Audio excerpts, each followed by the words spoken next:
азыр процесс еттиңиз, явка боюнча мына облустун жетекчилери отурасыздар. Бардыгыңыздарга милдеттүү түрдө тапшырма беребиз.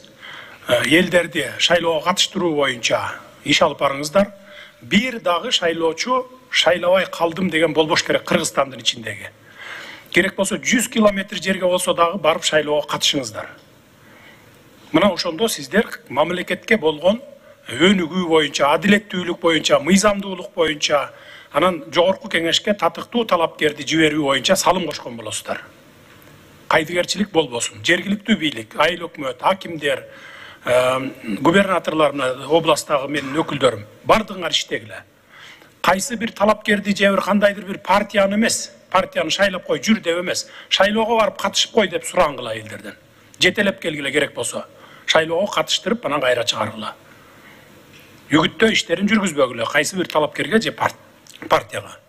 Мен ушу жалпы элге мен да кайрылып кетем, шайлоого активдүү катышыңыздар. Блогерлерден суранам, журналисттерден суранам, жазгыла силер дагы, сураңгыла.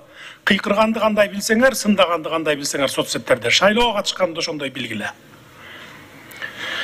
Рахмат, урматтуу коопсуздук кеңешинин мүчөлөрү. Мен мамлекеттик органдардын жетекчилеринин Кыргыз Республикасынын жогорку кеңешинин депутаттыгына шайлоо өткөрүү боюнча көрүлүп жаткан чаралар жөнүндө баяндамаларын кунт коюп угуп чыктым. Жалпысынан иш жетиштүү уюштуруучулук деңгээлде жүргүзүлүп жаткандыгын белгилейм. Ошол эле учурда ишке тартылган бардык мамлекеттик органдардын жетекчилери бул багыттагы өз иштерин күчөтүп, шайлоо жогорку деңгээлде өтүш үчүн бардык чараларды көрүшү керек. Ошону менен бирге төмөнкү тапшырмаларды берүү максатка ылайыктуу деп эсептеймин.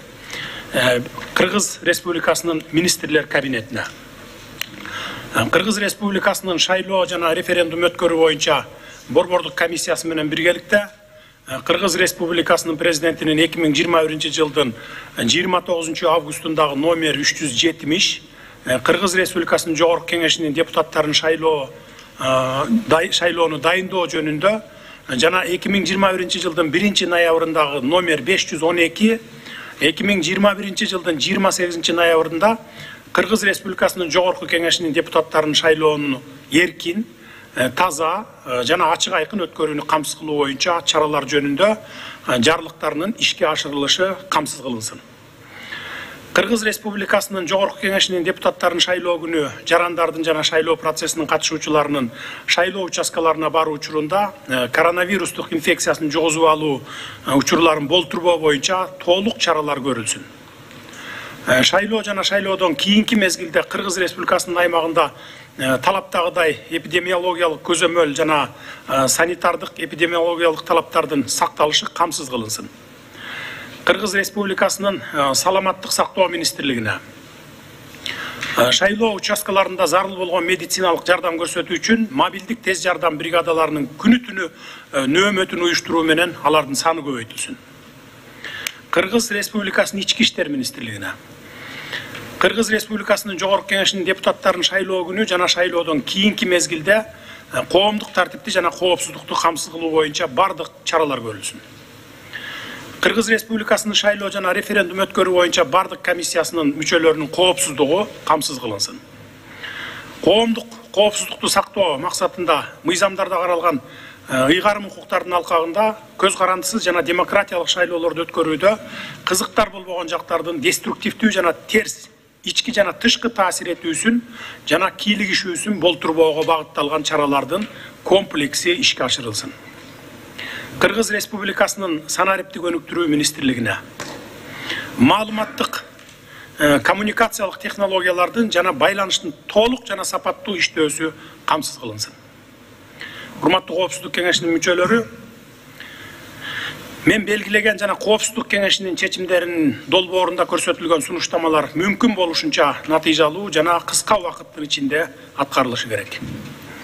Мамлекеттик органдардын жетекчилери керек болсо күнү түнү иштеши зарыл. 2 күндөн эч нерсе болуп калбайсыңар. Биз шайлоону канчалык ачык айкын жана демократиялык жол менен өткөрүшүбүздөн көп нерсе чечилет. Бул деген канчалык деңгээлде биздин жарандарыбыз мамлекеттик институттарга ишене турганы, канча чет өлкөлүк инвесторлор мамлекеттин кепилдиги менен корголот деп ишенип, өлкөнүн экономикасын өнүктүрүүгө инвестиция салышы жана мындан ары биздин эгемендүү республикабыздын келечеги кандай өнүгө турганы көз каранды болот. Биз мурунку бийликтегилердин каталарын кайталабашыбыз керек. Тескерисинче андан сабак алып, келечекте аларды болтурбоо үчүн бардык чараларды көрүшүбүз зарыл. Биз бардыгыбыз эң биринчи кезекте эл тарабынан шайланганыбызды, элге гана кызмат кыларыбызды унутпашыбыз керек.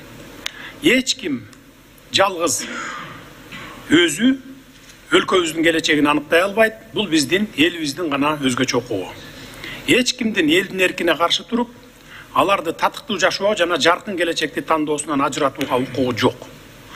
Азыркы учурда биздин кайсыл багытта барууну жана эмнени каалоону аныктоо боюнча уникалдуу тарыхый мүмкүнчүлүктөрүбүз бар.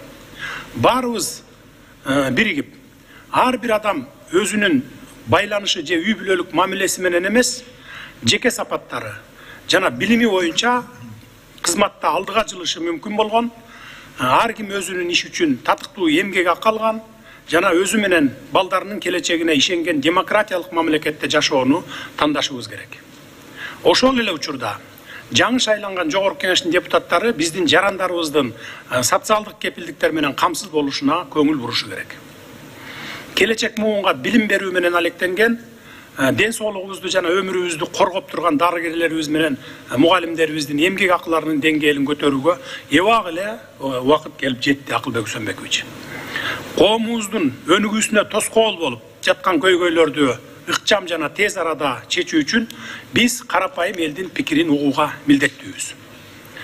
Мамлекеттик кызматкерлердин ар бири өздөрүн толугу менен элге жана мекенге кызмат кылуу идеясына арнашы керек. Урматтуу коопсуздук кеңештин мүчөлөрү, бүткүл дүйнө Кыргызстанда сөз эркиндиги бар экендигин жана ар дайым боло турганын билет. Өлкөдө болуп жаткан ар кандай саясий процесстерге өз оюбузду ачык айтууга жана көз карашыбызды билдирүүгө эч ким тыюу сала албайт. Биздин эл буга жол бербейт. Мен ишенем, 28 ноябрда биздин элибиз саясий активдүүлүгүн көрсөтүп, татыктуу, сабаттуу жана чынчыл депутаттарды шайлап алат. Урматтуу коопсуздук кеңештин мүчөлөрү, буга чейин чечимдин долбоору сиздерге жиберилген, азырда кол астыңыздарда турат.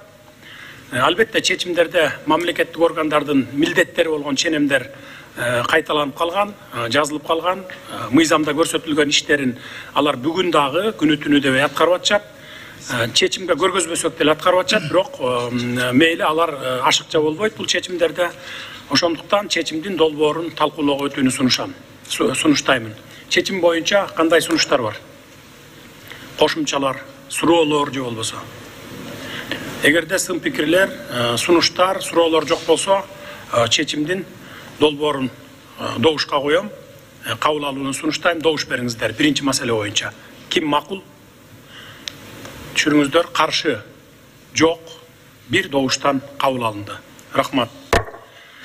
Чечимге мен дароо кол коюп коеюн.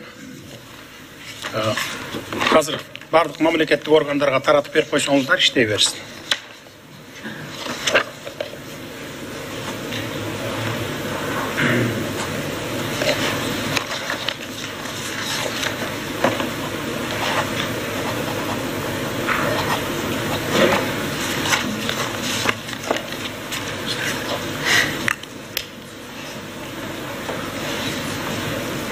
Болот. Ушул тема боюнча